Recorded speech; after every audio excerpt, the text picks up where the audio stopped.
Hey, how's everyone doing? It's afternoon time. What questions are there? If you're in the chat, feel free to say hi. Newbot is awake, so get some points. Who's here and what questions do you have? Got a lot of Discord questions, it looks like. New mentions on Stat Tool 1. Neither what to say. Hey, Ryan, I don't see live up. Yeah. Parker saw that. Sorry about that. Let me say sorry about that, everyone. Sent the message to BS474. Remember to the Watch Class Live tab on Canvas has the link to the video. If I ever make send it.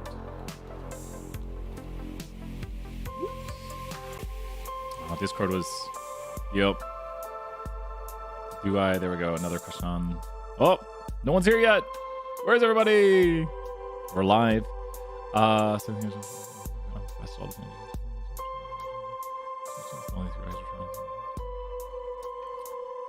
you send me out?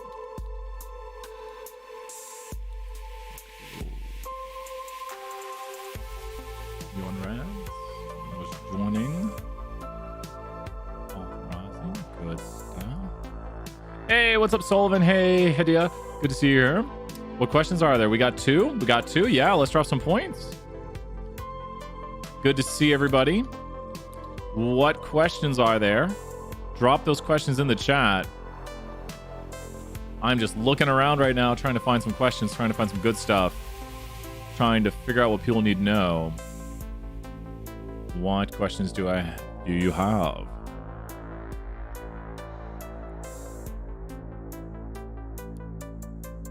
See. Another chill song right here as we get ready right here. What questions do you have?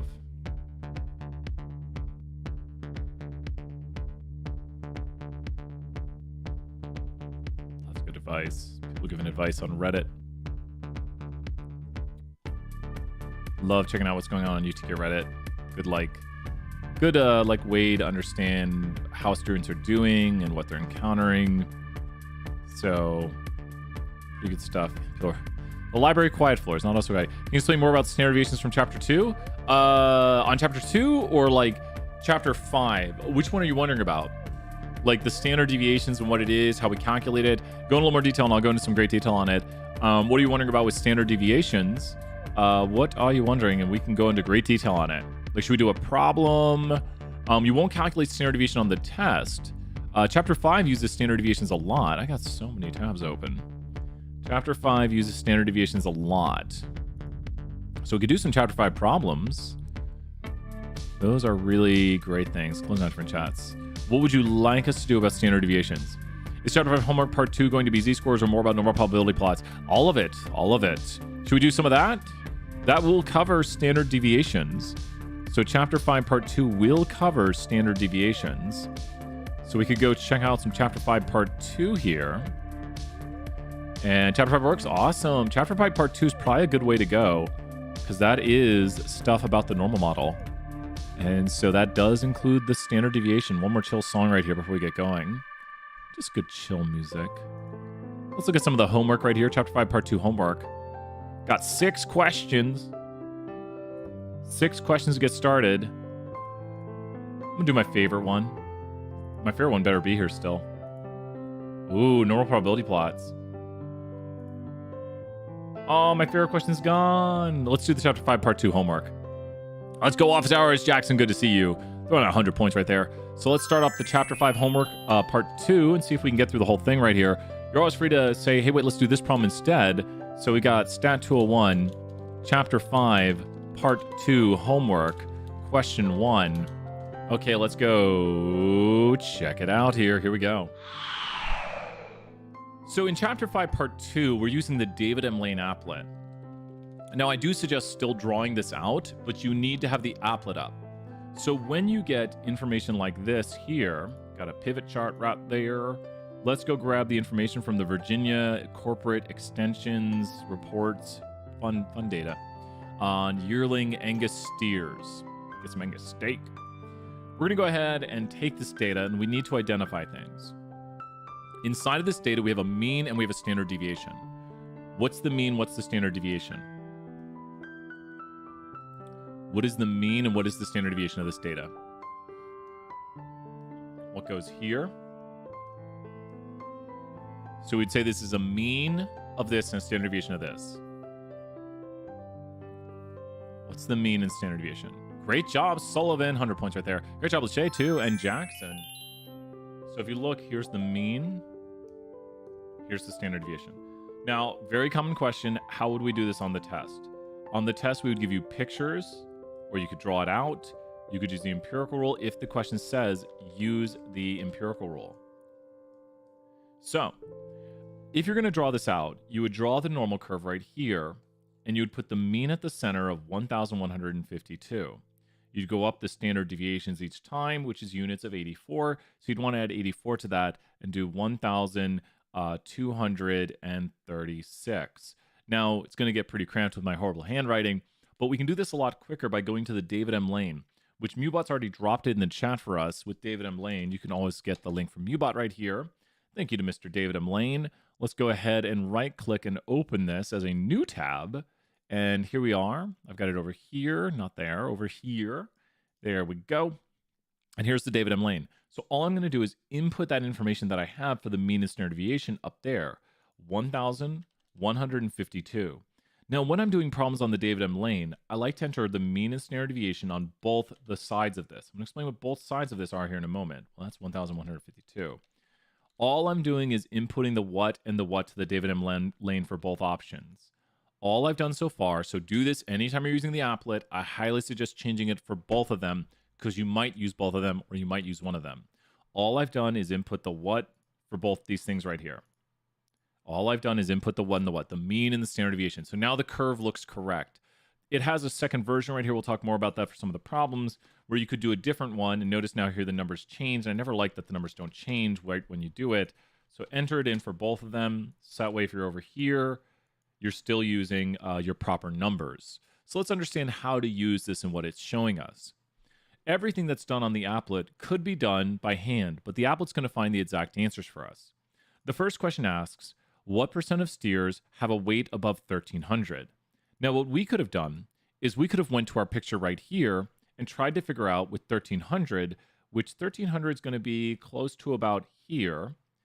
And so this is where this is 2 standard deviations up. I'd go up 1, 2. Oh my gosh. There we go. That's 1, 2. My brain's not working. 2. Is it 3?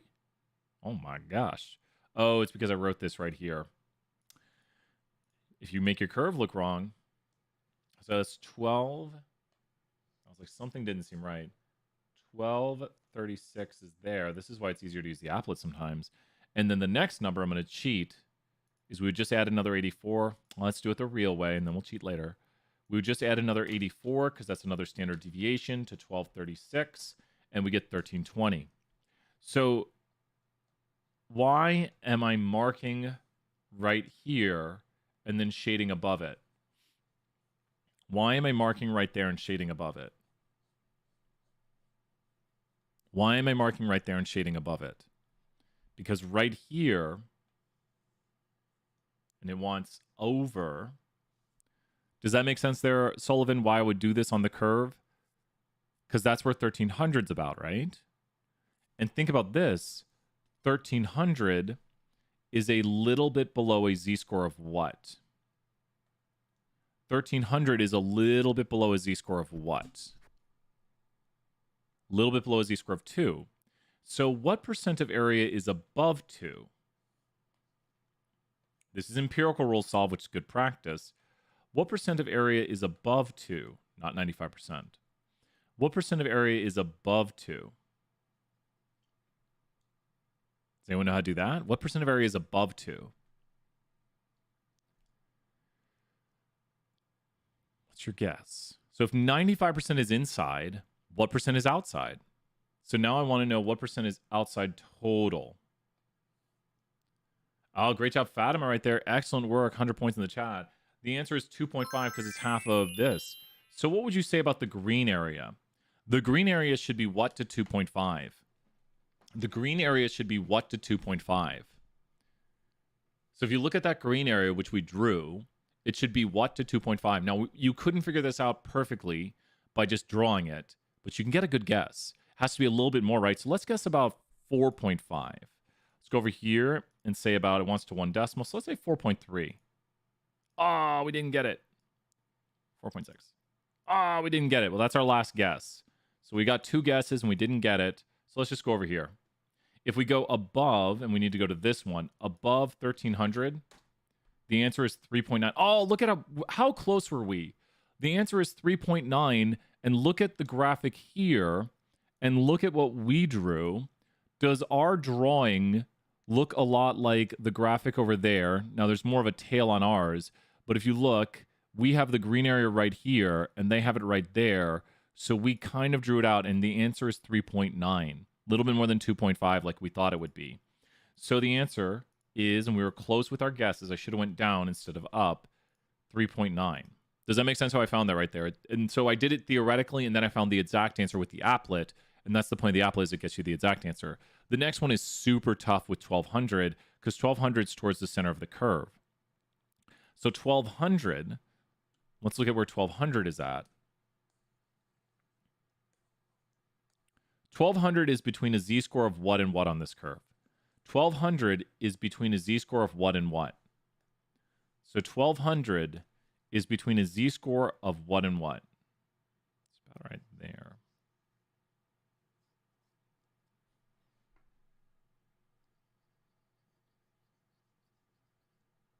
Zero and 1, exactly.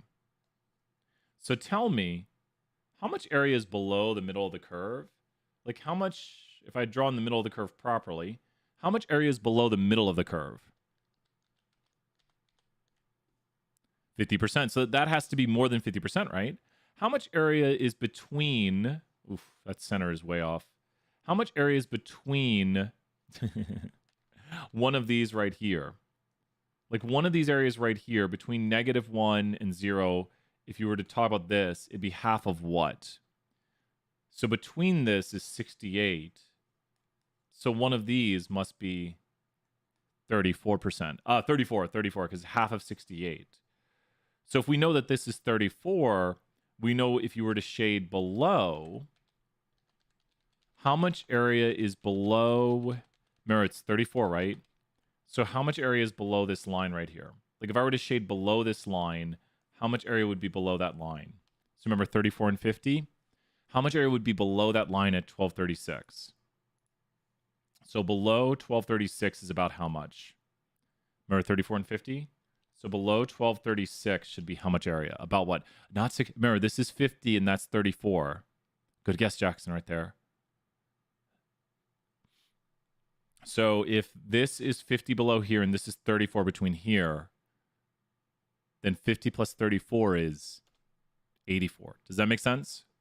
So I'll show you the visual again that we drew with it, is that we figured out below the middle, which my curve is not symmetric, is 50%, and then below that line is 34. Does that make sense right there? You see it? Awesome. But this is too much area, so our answer should be what to 84. Our answer is going to be what to 84, because below here is 84, so our answer is going to be what to 84. Our answer will be what to 84 when we solve this. And we're seeing that was an empirical rule solved right there. Like that was solved via the empirical rule, but we have to get this one with the applet. Our answer will be what to 84. So if I put in 1200 right here, the answer for below 1200 will be what to 84%. It has to be what? Has to be less than 84. So let's take some guesses. I will throw 2,000 points if anyone guesses this correctly. I'm going to get a guess too. 76.4%. No! We got one more guess. You could cheat and get the answer right. 2,000 points if you get it right. First guess. 1,000 points for a guess. 2,000 points you get it right. Throw me the guess. I'll throw another 1,000 if someone gets it right. 70. Did you cheat? Did you get it right by looking it up? If you did it. No, good guess there. We'll throw another 1,000 for the good guess. Okay, so we need to actually do it, but we have some good guesses. And we need to say below 1,200, and the answer is 71.6. We did some okay guesses. 71.6, between 50 and 84. That's a really tough one to guess. But don't worry, love the guesses right there. Good guesses. And now, do you see how this says between? Between right here. So let's go over to the applet. Do you think I'm going to click button 1, 2, or 3 to get the answer?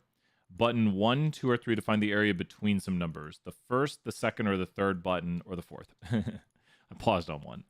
I want to find between two values. The third button. Great job, Lashia, right there. Let's throw 1,000 points. So right here, we're going to click the third button. Now, interestingly, I think it was between 1050 and, let me look at the numbers again. It's between 1050 and 1150. What do you notice about this? What do you notice right here? It's kind of like between 0 and it goes beyond this. But how much area is between, and I'll highlight it for you. We'll take a guess at this again. If you use the empirical rule, how much area is this region right here? This whole thing is 68. So how much is that? A little bit more. Great job. You're getting it, Sullivan. That's what I want you to see. It's a little bit more than 34. So take a guess. What do you think it is? So that black area has to be a little bit more than 34 because the 34 is the red area. So it's going to be a little bit more than 34 then, right? Because it's a little bit more than that red shaded area. So what should we guess? Let's take some guesses. 36.8? I think, yeah, it's a good guess. Let's see. Watch you be right. I think it's going to be more than that. Good guess. I'm going to guess 38.2. Let's see. Oh, man, I was hoping we'd get it. The answer is 37.8. It was between our numbers, 37.8. So if you look, we're able to get some decent guesses. Does that make sense? How I'm able to use the curve, look at it, and be like, well, it's going to be about this. But that's why we use the applet to get the exact answers, because the empirical rule just gives you kind of a percent contained within the z-scores. The applet lets you get the exact answers to the questions. So that's the first question right there. Let's do the second one. Are people understanding? I think these will get quicker as we do them, because guess what? It's the same sort of problem right here. Let's mark this right here. 38, good guess. Ooh, Fatima, I think that was right. So we got a 30 points because you got that right. So the second one right here, someone help me out with what you think Brian's going to do with his steps right here. What do you think would be my first step when I'm presented with a problem like this? There's two correct answers, 1,000 points each answer. We love throwing those 1,000 points. What is two things Brian should do? One of them is practice, and one of them is going to help me get the right answer. What two things? David M. Lane, yes. Go to the David M. Lane and enter in your mean and standard deviation. That's going to be a great thing to do right here. So let's go to David M. Lane. Hashtag David right there. David M. Lane applet. We're going to enter in the mean and standard deviation on both parts of the applet, 20.9 and 5.3. Now to get the extra practice, what should Brian do? To get the extra practice, what should Brian do? To get the extra practice, what should Brian do? 20.9 and 5.3. Might have to send me a picture. You might not have entered in 20.9, 5.3. The mean. Draw it out. Draw it out. Great job right there. Draw it out. So make sure to draw it out. Great job, Lashia, right there. And make sure, let me show you the picture again here. If it's showing you not applicable, you might have entered something like that. You might not have an area. So enter in the default area just for the moment. Does that help right there, Jackson? I can't get my area prob to show anything other than your area prob. Is that under the first one? Area prob, make sure it's got a value between, like if I say above and then enter in like a number, and that'll give you it right there. So does this make sense right here? How you doing, Jackson, on that? Thank you for asking, Jackson. I'll slow down here and make sure everyone's tracking with this. How's that looking? Good. Thank you, Jackson. 1,000 points. Please, if something's not working, tell me immediately, and then we'll look into it. Good stuff. Okay, so now let's grab the question, now that we've got the numbers entered in. And with the question right here, we need to draw it out for that extra practice. This is where we can practice the first part of the chapter using the empirical rule, and we can try to get some estimates to make sure we really understand what's going on right here. So if we draw this, let's draw our curve right here. Now, for simplicity's sake, here's what I'm going to do. I am doing a simpler version, by rounding the numbers, how much easier is it to write this curve now? This is a simpler version. Simple version. How much easier is it going to be to write my curve now? How much easier? It's not going to be the exact answers, but how much easier is it going to be? The mean goes at the center. Much easier. And this is just a practice, because all we have to know is know how to write the numbers under the curve. On the test, I would carry all my decimals. We go up 3 standard deviations. And then, as always, I always put my what's below the curve. Maybe I didn't do it last time. So I should always put my what's below the curve. I'm always going to do my what's below the curve so it can help me when I think about stuff like this right here within 1 standard deviation. I'm always putting the whole numbers, which are the what's, Sullivan. You're on the right track right there. The whole numbers are the what's. And that's going to help me answer questions. The whole numbers are the z-scores. Yep, the z-scores. Great job right there, Lachey. Excellent work. More points in the chat. So with this, let's look at the first one. It says over 31. Over 31 is over here. It's actually right over here. Now, our curve, because of the way I rounded the numbers, it's not going to give the exact answer. In truth, it's very close to this. What do you think percent-wise? If we're very close to this, what number goes into your head? You'd be like, that's close-ish to this. And we'll show the exact picture on what you should have here in a second. Like, that's close to how much area right there. Remember, we're doing estimates, so our picture doesn't look perfect. 2.5, because that's half of the area outside of 95. So about 2.5. And in truth, I think we're a little bit lower than that. Like, we're down, you see, here's where 31 would be at. So when you look at this, if we do the area above that, it should be a little bit what to 2.5. And I hate that doesn't show the last numbers. What to 2.5? Like, take a guess. 2.8, Sullivan? I think you got it. Did you guess that, Sullivan? Did you guess that? Because if you guessed that, you literally just guessed the answer right there. Sullivan and Lachey right there. Both you 1,000 points. Keep up those answers coming in. Thank you so much, Lachey. Keep answering those questions. Oh, did you put it in? Either which way. Was it good? No, that's all right. You take a guess at the next one. Under 13. Let's go look at the curve. I thought you got it. I was like, when you said it, I was like, that sounds right. Ooh, under 13 is a tough one. Because under 13, this is a much tougher one to guess. If you get this one, you're an all-star. Under 13 is going to be about here. And if you look at that, under 13 is what to 2.5? Under 13 has to be what to 2.5? You guess on this one? Good. We'll take some guesses. Under 13, which is we're looking at this full thing right here, has to be what to 2.5? It has to be it has to be more than that. What does it have to be to this, which is 16%? Because that's outside of or below -1. So we got a boundary on it now, right? So ooh, great. Sullivan, you're getting it. There you go. That's it right there. It has to be between those numbers.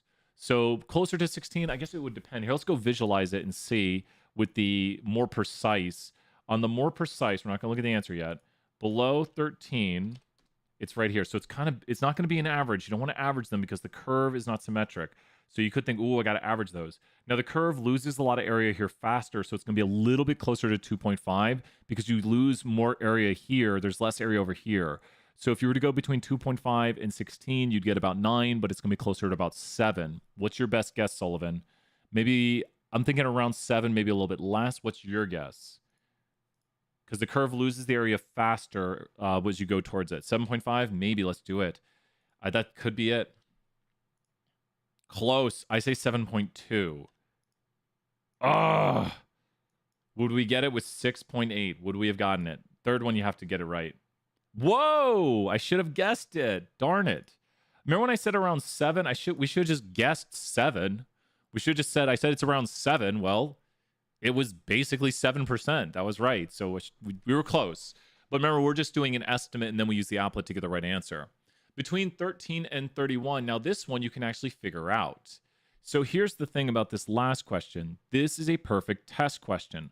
A lot of people say, well, how would I be tested on this? We just figured out by working this problem is above, let's mark it, below that line right there is 6.8% of the area.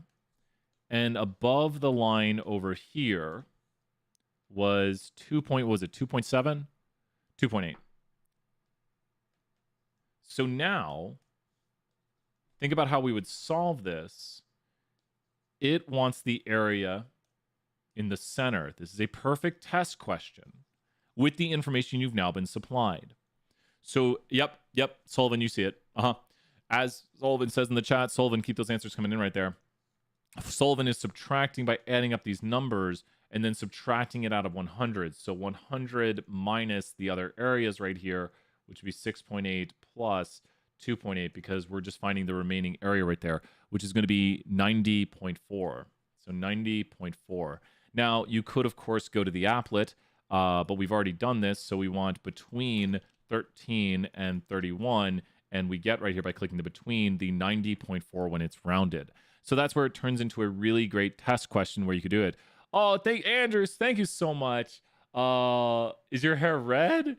But no, Andrew, 1,000 points. Thank you so much. I got to thank some more people on LinkedIn. Really, really busy time, and huge shout outs to everybody. We're doing a lot of cool things.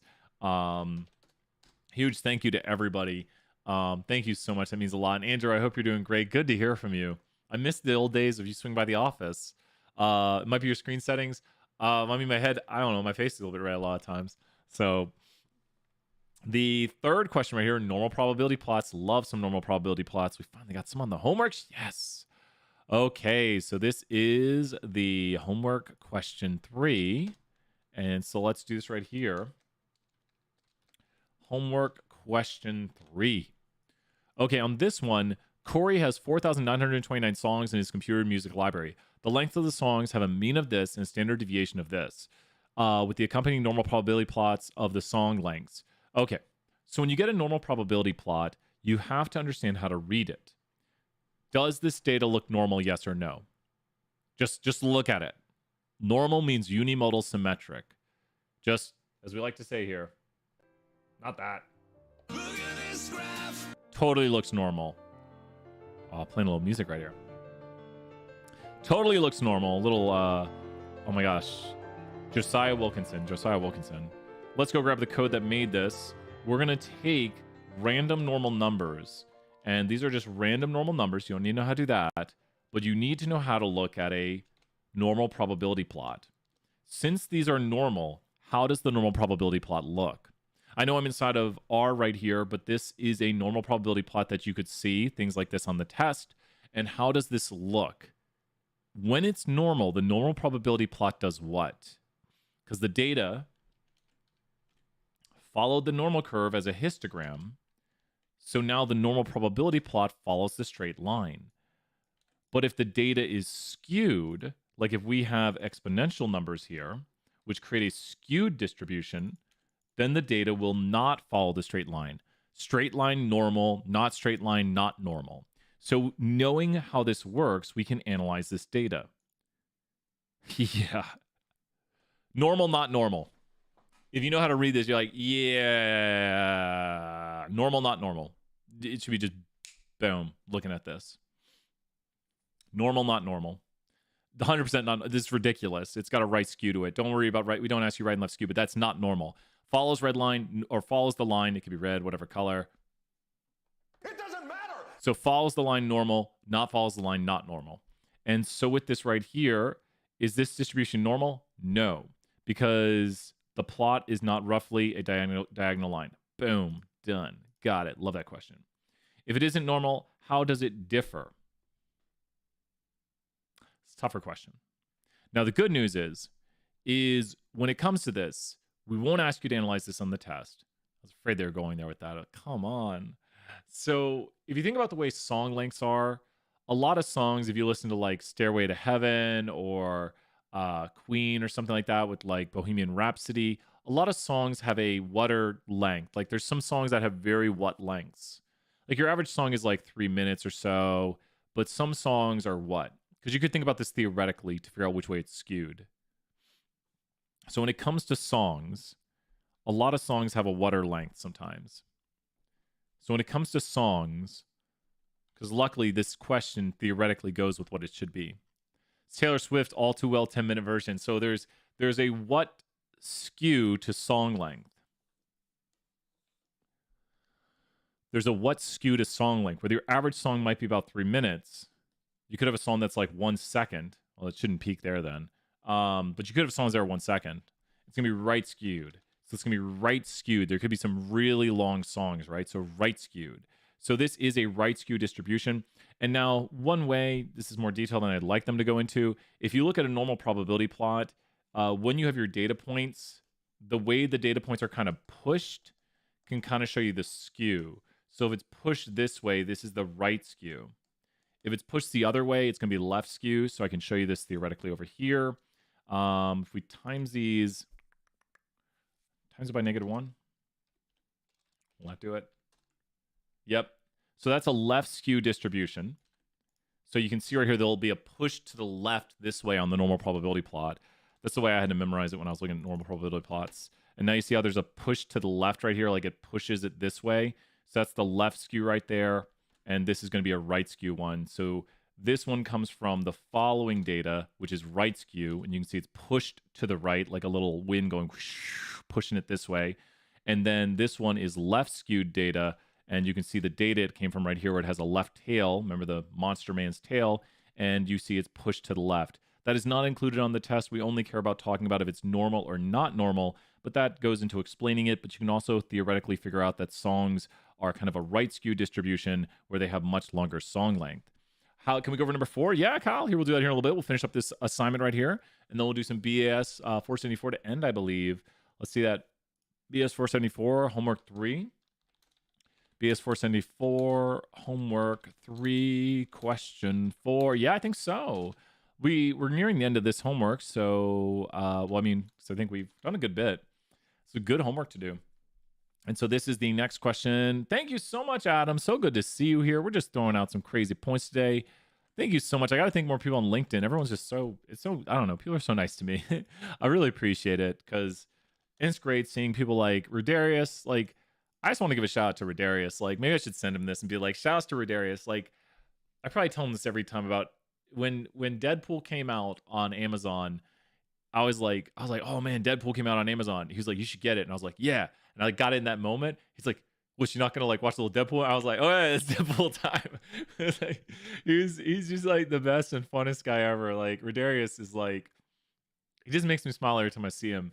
And I miss seeing students like that around campus. Like, I miss seeing people. And Andrew Wynn was just here. Andrew Wynn would come to my office hours. He and I have the we have the fun of he mentioned being colorblind right here, but he and I have the same eye issues where he and I we had competitions on who had the worst eyesight. Basically, Andrew might have won.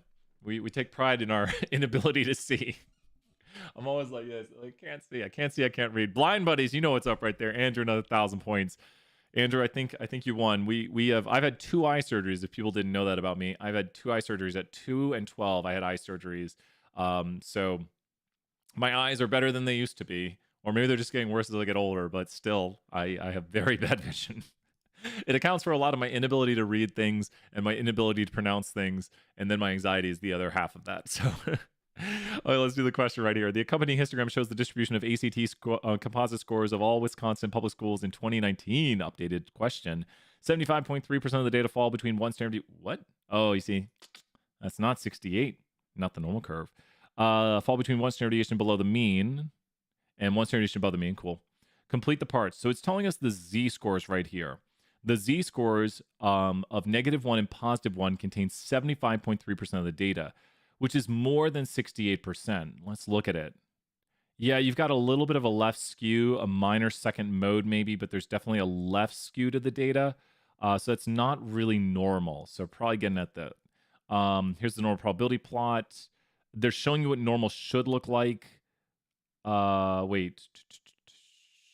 Composite scores. Why are they showing the second one again here? So accompanying histogram shows 75, and why are they doing that second one? Because this looks like a perfect normal almost, but the perfect normal should have it exactly. Oh, it's going to say which one, I think. It'd be this one because it's not perfect. This is way perfect right here with just a few outliers. This is accounting for the second modal area, but the way this is drawn is just so perfect the more linear it is, as we were just talking about a moment ago, the more normal it is. So if you have normal looking data right here, it's going to follow the line really well. But their data does not show a perfect normal right here. It's got that weirdness. So the weirdness at the bottom is represented by the weirdness down here. Think about it, as you go through your distribution from left to right, your weirdness is at the bottom. So it looks more normal over here. And as you go through the data here on the left to the right of the data, the weirdness is down here on the low side. Comparing different z-score in, well, it does it by the z-scores. It compares the z-scores of the normal to what we see with the z-scores of these. And there's too many values down here. Does that make sense, Sullivan? I went into a little more detail during class about how it matches up the quantiles of a normal with the quantiles of your data. We won't have you calculate that, though. I've seen classes where you have to draw out the QQ plot. Awesome questions right there. Give 2 reasons a normal model is not appropriate. So it's not right skewed. If a normal model were appropriate, then we'd expect 68. There is a high and low mode, so it has slight bimodality. Like, I wouldn't say it has strong bimodality, it just has slight bimodality. Like, that's a bunch of outliers or slight bimodality. And so the only other, like, it's not 95% within one standard deviation, it's obviously this one. And the data is not right skewed, or we'd be seeing high outliers. If anything, it has a little bit of left skew. So it would have been really tricky if it said left skew, because then I would have been between these 2 answers here. And I'm glad they said 2, because that really narrows it down right there on what you should be picking. The normal probability plot on the left shows the data of these scores. That's what I was thinking. The data on the right show the same data with the Milwaukee area school. Okay. Mostly in the low mode removed. Okay. What do these plots tell you about the shape of the distribution? So the shape of the distribution of the Milwaukee area removed is uniform. No. The one over here with the removed is very what? It follows the line. This shows that the data is very what? These are great questions. This shows that the data over here with the Milwaukee removed is very what? It shows that it's very, very, very, very what? It's extremely what? How do we read the normal probability plot? Here's a normal histogram. Here's its relative. Great job, Lachey, right there. Let's throw another 1,000 points. Excellent work right here. It shows that it's normal. That's what this means. This one's a little bit weird down here. It's not too weird. So the shape of the Milwaukee with the data removed is more skewed. No. Both are approximately the same. No. The shape of the distribution with the Milwaukee areas removed is more approximately normal than the data with all. And that's the exact answer, because this one has a weird abnormality down here. Then when you remove it, it's more normal, except for a few low outliers. That doesn't follow it perfectly, but it's basically normal. Actually, almost too perfect in some ways. So it's definitely maybe their constructed data for the question, I would think. Good job. Good to see you here, Victoria. We got a few more questions. I think we're on the home stretch of the homework. Really good normal probability plot questions. Love the new questions for once. For once, Brian is saying don't ban those questions. Those are really great questions. Pretty in-depth questions too, but really good stuff. We're on the second to last question right here, and all we need to know, what kind of graphical display do we make to see if a distribution is approximately normal? Okay. Don't ban those questions, says Jackson right there. So here's the thing. There's 2 obviously wrong answers here. What are the 2 obviously wrong answers? I'm going to go to the graphic screen here so you can see there are 2 obviously wrong answers that you should be like, nope and nope. There's 2 obviously wrong answers right here. So it says to see if a data set is normal, which requires quantitative data. No, Sullivan. Good guess, Sullivan. 1,000 points. We're throwing out those big points on these wacky Wednesdays. Box plots you could kind of use. I would not suggest it, though. So the obvious wrong answers, since we're dealing with quantitative data to see if it's normal, what is something we should not... Just tell me one thing we should not use for quantitative data. What is one thing you should not use for quantitative data? One variable, and you don't want to use this for quantitative data. Like, don't use this for quantitative. What is something you would not use for quantitative? What is the data visualization? Frequency table, and take a look right here. There's frequency chart, which is just another name for frequency table. So this is a no.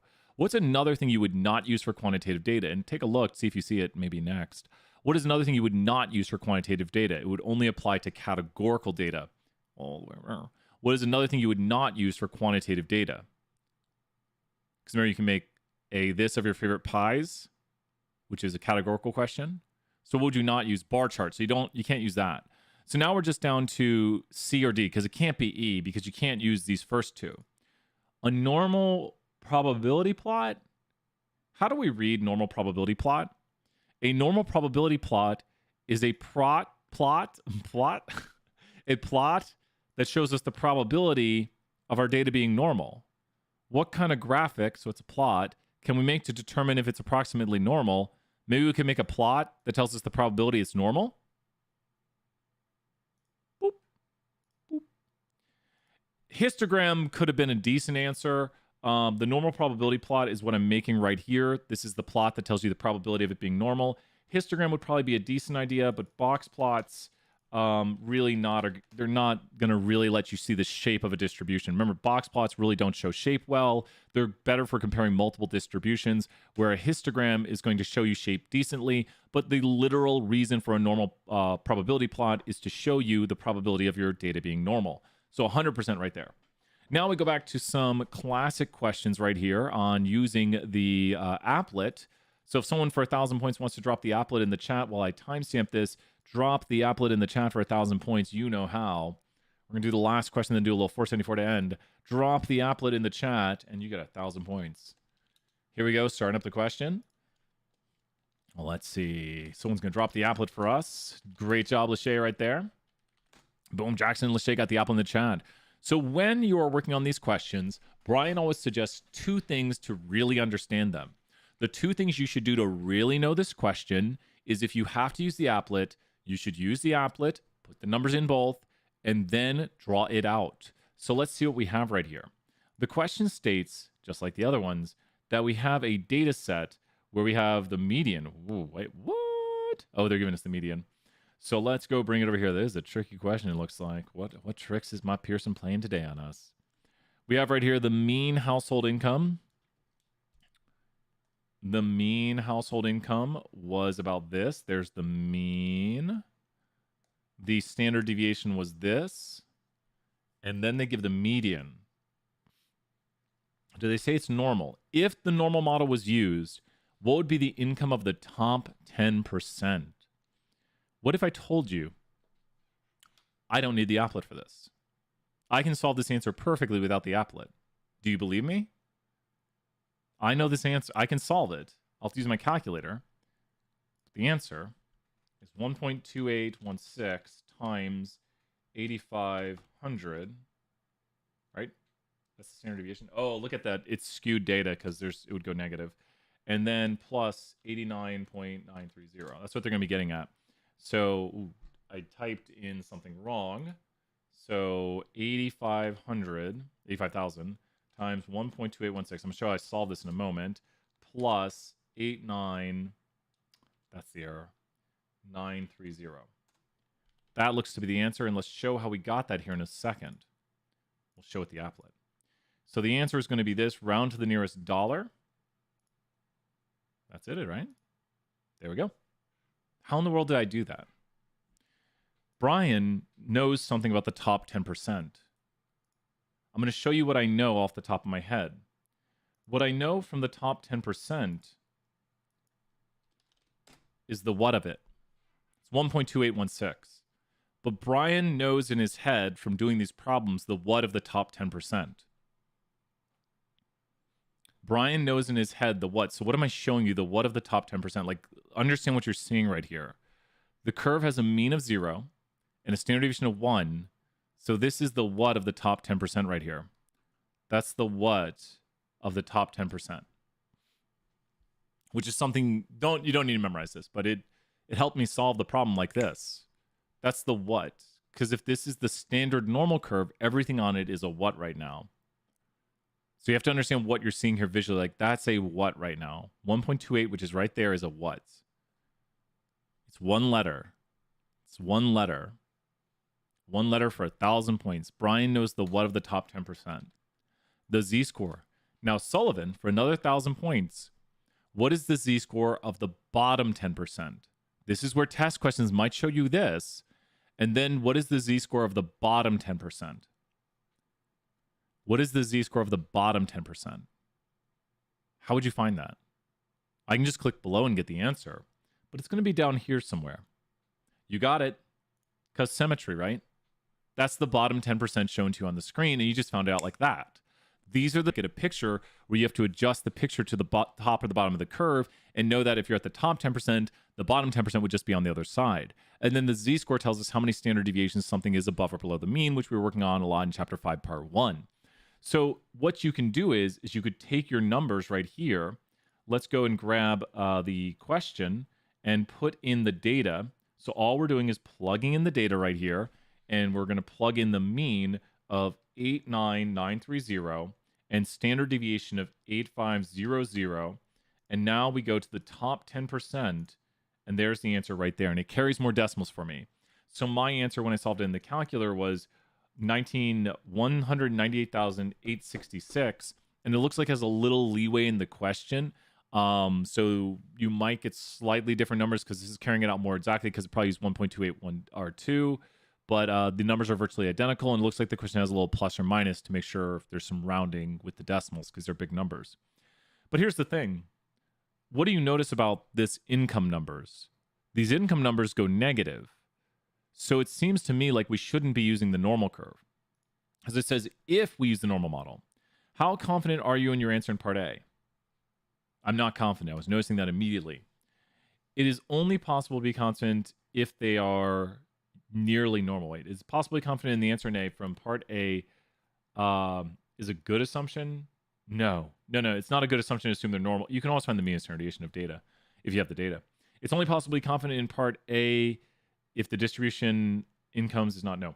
It's only possible to be confident in part A if the distribution of incomes is unimodal and symmetric without obvious outliers. Yes.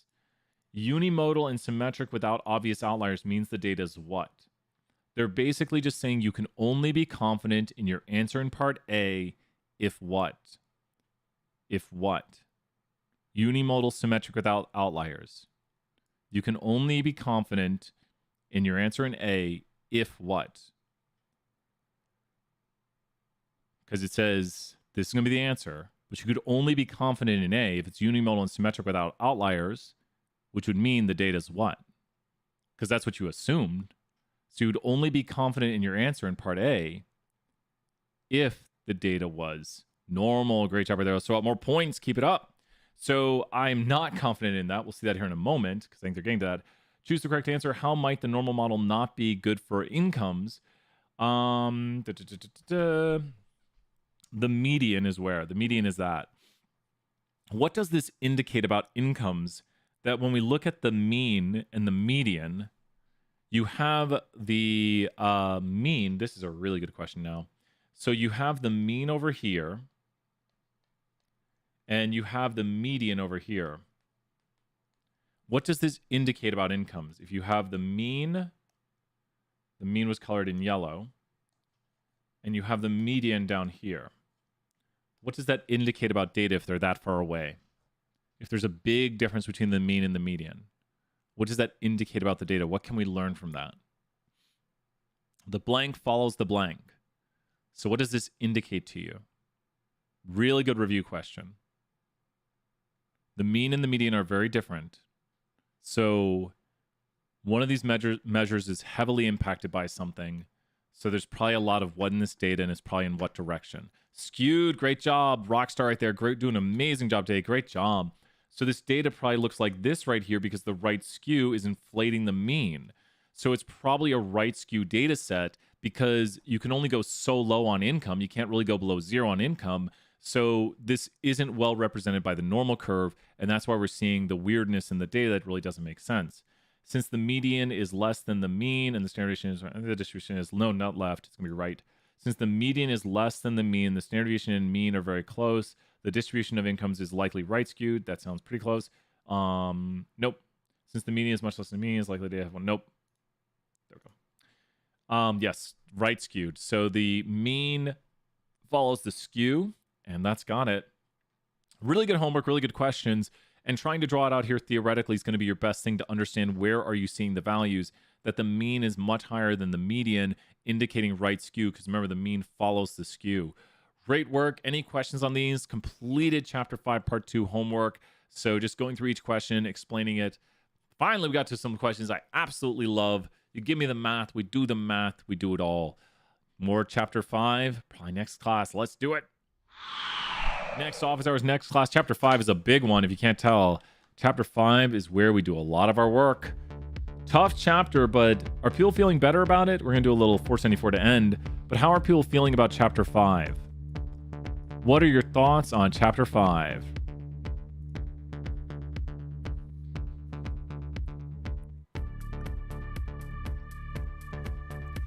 Got some good stuff going on here. Let's see.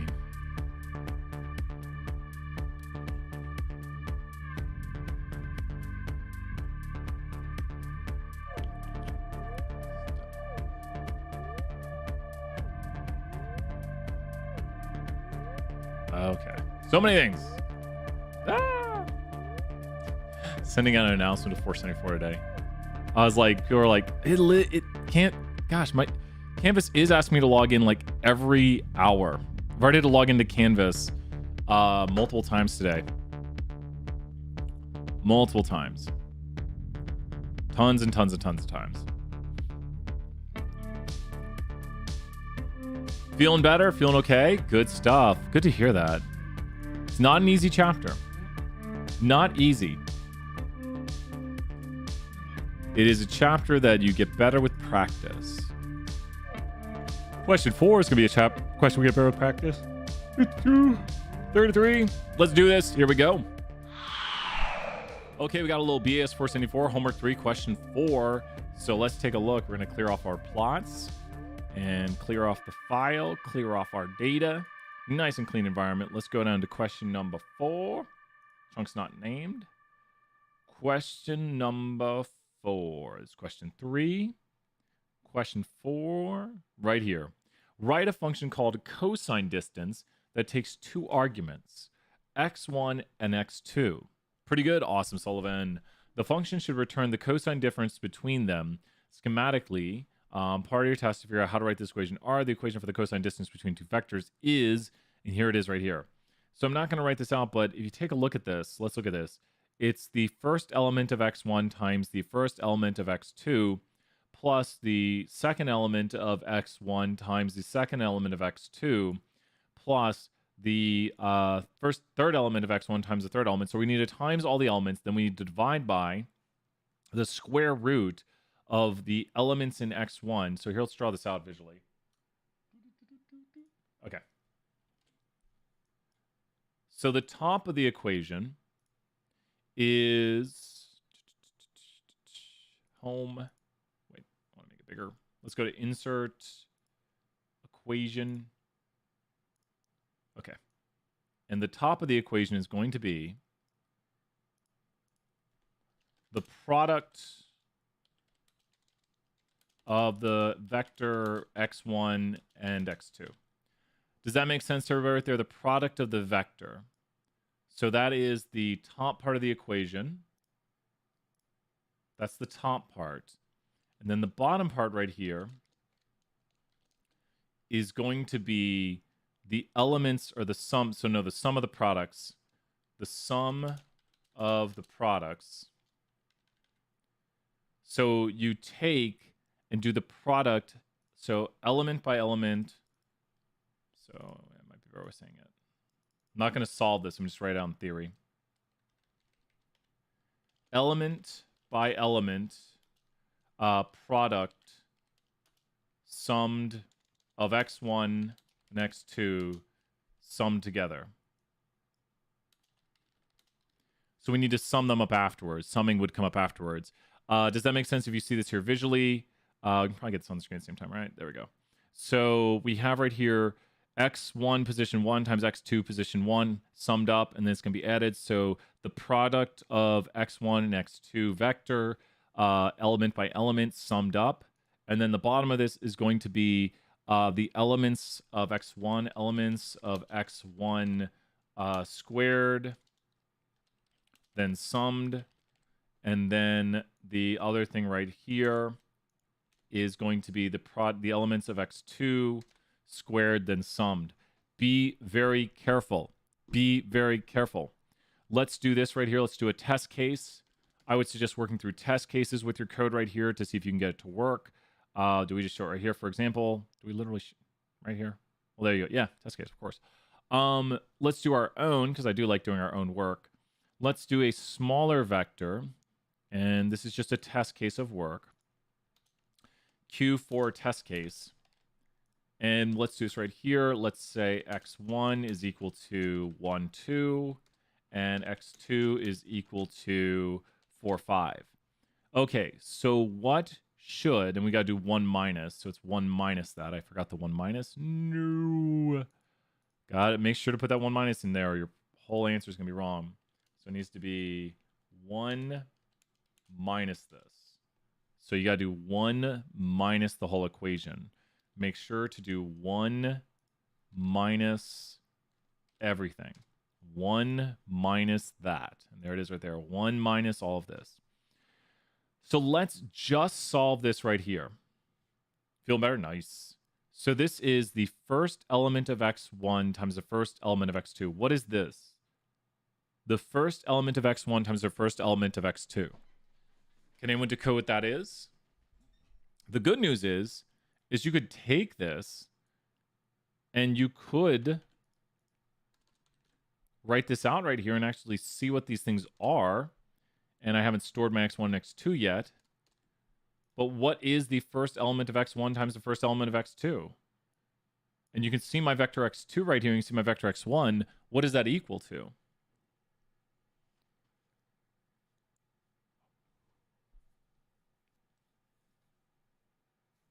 What is it equal to? The first element of x1 times the first element of x2. We're just asking about this right here for this code. Awesome, Tyler. Good to see you. Of course. What does that equal to? This one would only go this far. What does this equal to right here? The first element of x1 times the first element of x2. The first element of x1 times the first element of x2.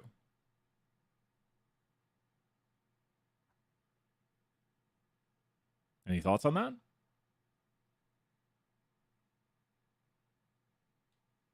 No one knows? No. What is the first element of x1? We've got them on the screen down below. We just need to multiply these things. The first element of x1 times the first element of x2. So if we multiply that, that's just 1 times 4, right? It's 4. Well, then how about the second element? That's what that stands for, of x1. Do you see the second element of x1? This isn't 201. That is correct. This is 474. You're like, wait, what is this? The second element of x1 is 2, and the second element of x2 is 5. So Jackson, for 1,000 points, can you tell me what this highlighted code will return? The second element of x1 times the second element of x2. So look at the code below. The second element of x1 times the second element of x2. What will this code return? Any thoughts on that? The second element of x1, which is 2, times the second element of x2, which is 5. So if I run this code right here, it'll return what? Which I've got the highlighted code. What will that highlighted code return? Give a second longer. It'll return 10. 2 times 5. 10. Now remember how this is 4, because it's 1 times 4? What do you think all the code will return? Because that's 4 and that's 10. Any thoughts on what this will return? Because this whole thing right here is just 1 times 4. And this is 2 times 5, which is 10. So that's 4 and 10. So what if I just run this code? What would it return? It's 4 and 10, and I'm adding them, right? So what would that do? If it's 4 and 10, we're just adding them. It's 14. So that actually is the top of the equation. But the thing is this is just like a test case. It's got to be an easier way to write this. Well, couldn't we just take, and this is a huge hint for doing the rest of this, couldn't we just take x1 times x2, there's 4 and 10, there's probably a way to sum those up, because that's going to product by product do that right there, because that takes the vector right there and just does it for you, and does for both vectors of equal length, and we could probably just find the sum of that. Does that make sense? I'm seeing if they're still here, the 474, but that's a huge hint, and you want to make sure you're getting the right answers. Because when you do this, you want to be able to solve for these test cases right here by inputting your values and seeing if you get the right answers. So you see how down here we're doing the square of like 4 squared, 9 squared, 3 squared. So how would you square root? I mean, this is huge hints right here because you can literally see the vector x1 squared and then taking the square root of it. Here you can see we're multiplying the two vectors together and then summing it up. It would need to be on the outside of it. This right here is very close to the right answer, like on how to do it, except this right here is not being done. Like you need to substitute, like what I would do if I was working this is I would take right here and I would, and this is going to cause an error, I would start to work with this so that, like, might do it in parts, because you might want to be like, okay, let me get this first part working right here. Let me get this working right here. So I got a vector times a vector. A vector times a vector. That's a vector times a vector. Okay, wait, but that doesn't... Maybe I should do something else. Maybe I need to hit the what of that first. So you want to think about what you're doing step by step right here, because now I just have the vector times the vector. I did this internal component where I multiplied my vectors that I have. I could use their vectors and get the same answers, but I'm not doing this portion right here. This is where I'll end the problem. That's not the answer, but now I'm doing the summing of it right there. So I'd start to use this code right here and think about how I can make my code do the same thing. But I'd also be checking each one of these. Like if I'm using the example, I'd be checking it right there. And once you get this running on a test case, turning it into a function is going to be the easier part. I think the harder part right here is getting it to work, because this is just your x1 and x2 vector.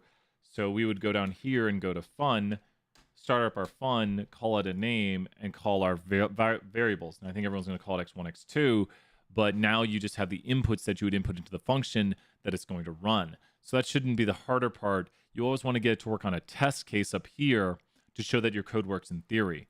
So with that, any other questions? Force94, if you're still here, let me know. Don't want to do too much of this, of course, but want to give you some useful tips on how to do it and what we're kind of looking for when you do this. But with that, I think that's about got it. Welp, we'll be back here next time. Until then, bye for now, everyone. Bye.